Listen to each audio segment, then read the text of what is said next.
Welcome to Firearms of America. Today, as you guys can see, I'm out here at Shooters in Fort Myers, Florida, about to do the review of some good Argentinian stuff. Yes, today I have not one, but two things from Bersa. Check this out. Haven't had Bersa on this channel for a very long time. The last thing I reviewed from Bersa was Thunder 40. And today I have some interesting stuff as well. So let's open up one of these boxes and see what we got first.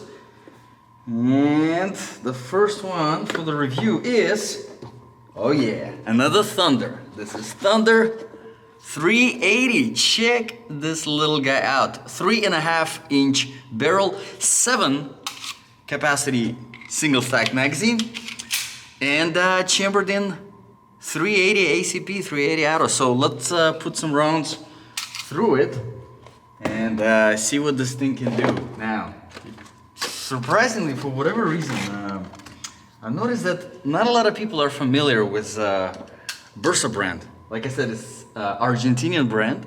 And the only other thing that I reviewed from them was Thunder 40, which was actually excellent gun, as far as I remember. It was a review probably like at least a year and a half ago. But I did like it. It was good. So we'll see how these are. Now, as you can see, the single stack magazine over here, it's not numbered, but you do have 7 windows showing you exactly how many rounds you have in it. I'm gonna stick to 5 rounds for now, just to give it a start. And I'm gonna start, as you can see, our targets today are freshly painted, thanks to Mr. Cody. I'm gonna start with the yellow circle at the very middle, because why not? Very easy to rack. Let's see how it handles the recoil. Got external hammer, which I know a lot of people like.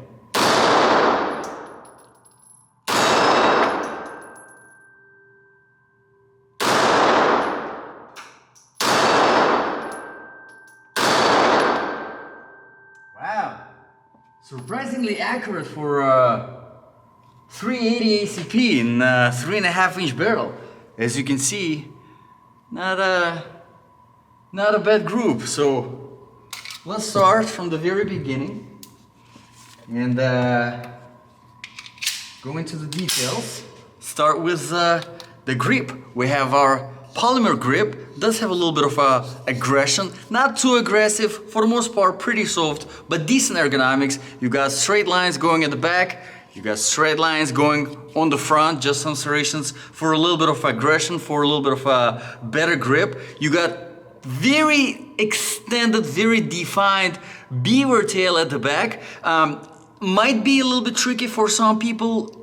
Kind of have to work with it to see if it fits you or not. So if you are interested in this gun, I would recommend going to the store and actually holding it in your hand and seeing how it fits. Because personally to me, I know that sometimes with, for example, 1911s, which also do have pretty defined beaver tail, do not really work for me because I do have small hands. But this grip is actually pretty good, feels pretty good, fits very well. The pinky extension definitely helps on the magazine. It does come, this particular model does come with only one magazine, so keep that in mind. If you're getting it, I would recommend getting some extra magazines just so that you have them. Now, moving further, speaking of the aggression, you do have some serrations at the very front of the trigger guard, which is great because for compact pistols, sometimes it helps to have this kind of a grip, just having your pointy finger of the left arm, hand, whatever, over the trigger guard over here. Now you can see the mag release is not ambidextrous, but it works very well. A little bit of extended further type of design for the mag release, so keep that in mind. If you have short fingers like I do, you might have to kind of have a little bit of a rotation going in order to catch that mag release. Moving further, we got our slide release, very nicely extended. Definitely helps if you do want to use it as a thumb rest whenever you're shooting to help you with the recoil management. You can definitely do it because it's very nicely extended. I actually really like it and it works very well. One hand operation, I love it. I love it, it's great. Okay, now moving further to the slide, as you can see, we have slide serrations at the back.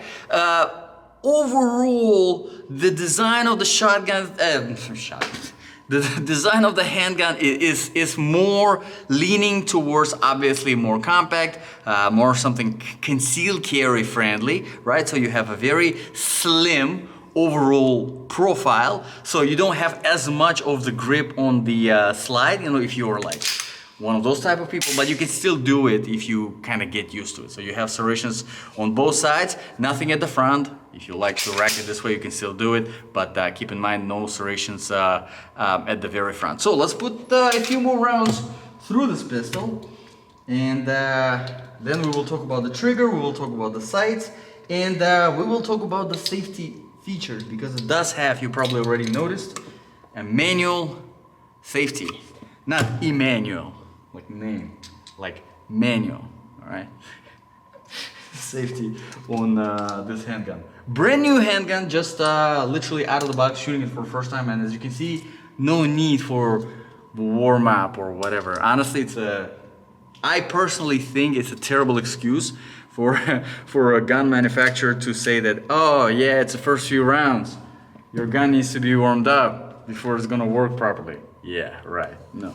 Okay, so got another 5 rounds, and then we'll talk about the sights. I really do like the sights. I'll continue finishing up that yellow in the middle.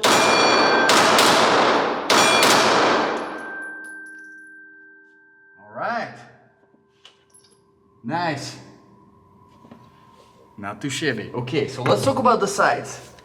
The sights, we have your standard 3-post, 3-dot sights. No need to get used to them. Very straightforward. You have your fixed front sight, and you do have an adjustable rear side. As you can see, there's a adjustment screw over here. Now, I mentioned the safety feature. You do have the manual thumb safety, and in order to obviously engage it, you press it down, and in order to disengage it, you press it up. So down, it is engaged, which will still drop the hammer, but now if the safety automatically turns off, now you can fire. So I'm gonna put 1 round for the testing purposes, just because I wanna make sure I give you exactly what this, how this safety operates. Okay, so we have 1 round in the chamber. We got the safety engaged, all right? So as you can see at the back, it locks the hammer, not the hammer itself, but it locks where the hammer actually strikes. So this, if I try to fire it with the safety on, it drops the hammer, but it doesn't fire. But here's the thing, now it automatically turns off the safety. So if you press the trigger with the safety on, it drops the hammer, and what it does is, check this out, it puts your trigger in a double action trigger. Yes, so this is a single double action trigger, and in order to, it might be a little bit scary for some people. I know there are some sensitive people out there, but if you are, basically what you can do, if this kind of stresses you out, this dropping of the hammer, what you can do is, in order to put it in double action, which is another safety feature, but we'll talk about it in a little bit, you engage the safety, you hold on to your hammer, you press the trigger, and you drop the hammer nice and slow. There you go. Your safety is still on, as you can see, all right? So now we disengage the safety, and now your trigger is in double action, which is, like I said, another safety feature. If you like to carry your handgun without the safety engaged, because there's plenty of people out there that think that manual safety is the worst thing out there, which it has its uses. We're not gonna argue about this in this video. If you guys want to argue in this video in the comments, go ahead. It's up to you. But when I'm not gonna say anything about it, like it or I don't like it. But if you don't want to walk around with your handgun with the safety engaged, there you go. You can walk around with your handgun in double action trigger, so it's not as easy to press the trigger, so you can put it in whatever and you're not gonna worry that your trigger will be accidentally pressed because it's much heavier trigger now in double action, as you can see, compared to a single action trigger. So now that we're talking about the trigger, let's talk about the trigger. Let's start with a double action trigger since it is in double action. So in double action, right? Double action meaning your hammer is down, your round is in the chamber, it's ready to go. I don't have anything in the chamber right now, but now that there we go. So now it's in double action. Check this out. In double action we have about, let's see, I would say probably 3 millimeters, maybe 2.5 millimeters of very safe, very familiar travel, nothing crazy. And then we have, all right, pressing, and the hammer is going and pressing and pressing and pressing. And then a drop. All right, so this is your double action trigger. Obviously much heavier pull. Now let's put it in single action. And there you go, all the work is already done. The first action is already done, the hammer is back. So now you have about, again, 3 millimeters, maybe a little bit more, maybe 3.5 millimeters of very safe, very familiar travel. And then maybe like 0.5 millimeter, a millimeter, unfamiliar, and then a crisp break.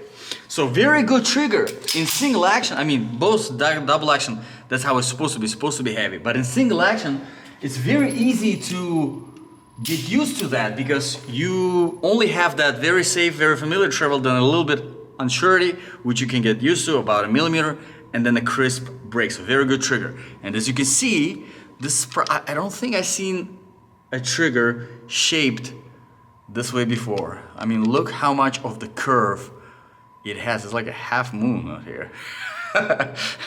But it definitely works without any problem. So let me know in the comments below, guys, what do you think about this Bersa Thunder 380? I think it's a pretty good option for a concealed carry. It's very compact, 7 rounds is pretty good, single stack, so you have a very thin profile handgun, very lightweight, and at the same time, I think if you are a fan of single double action triggers, if you prefer to carry with a double action trigger, this is a really good budget friendly version of a handgun. So thank you very much, guys, for watching. If you are interested to see the review of another Bersa, which is a 9mm this time, make sure to subscribe because that review will be coming to this channel as well. As always, appreciate you watching my videos, and I'll see you guys in the next one.